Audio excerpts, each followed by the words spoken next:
What is going on? Today is day 3 of my traveling ventures. I'm hitting the gym in different states. So I was in New York and then Massachusetts, and then today's day 3. I am in Rhode Island. So today's nutrition tip of the day is if you're on a weight loss journey, you want to have your consistency together. And what I mean by this is you want to look for and you want to track your consistency on a week-to-week basis.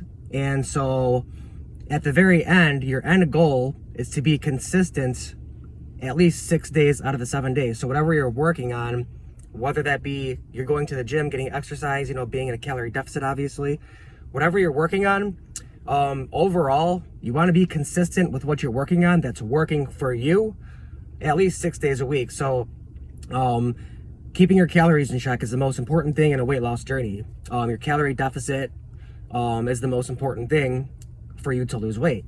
So are you being consistent at least 6 days out of the 7 days with your calorie deficit? And obviously calorie deficits don't last forever. You're eventually going to go back up to maintenance, and you can take breaks too throughout your weight loss journey. But on the weeks that you're in your calorie deficit, are you being consistent with this calorie deficit at least 6 days out of 7 days? So you want to be consistent with this. A very good rule of thumb is 80% of the time. And so track this. So in the beginning, this might be just 1 day.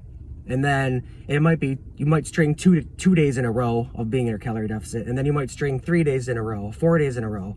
So you want to stack these up. So 2 days in a row, then maybe 3 days in a row. Then maybe you'll go up to like 5 days in a row. And then maybe you'll go back down to 2 days, 2 days in a row, because you end up fucking up and things happen, and it happens to everybody. But then you bounce back and you're back up to 3 days in a row, 4 days in a row. Eventually, you want to have your consistency to at least 6 days out of the 7 days on a week-to-week basis. So again, if you're in a calorie deficit, shoot for being in a calorie deficit 6 days out of the 7 days. Obviously, you're not going to be in a calorie deficit for the rest of your life, but for the weeks you are, 6 days out of 7 days, be in your calorie deficit. Give yourself permission to screw up 1 day, as long as you don't have like 10,000 calories, obviously. But anyways, consistency creates momentum, and these two things are the most important things in a weight loss journey, tracking wise. So you want to keep these two things in mind, and you want to actually track them with like a pen and a piece of paper, your phone, or whatever you can use to track these two things, especially consistency. So anyways, I hope this helps, and I'll see you tomorrow.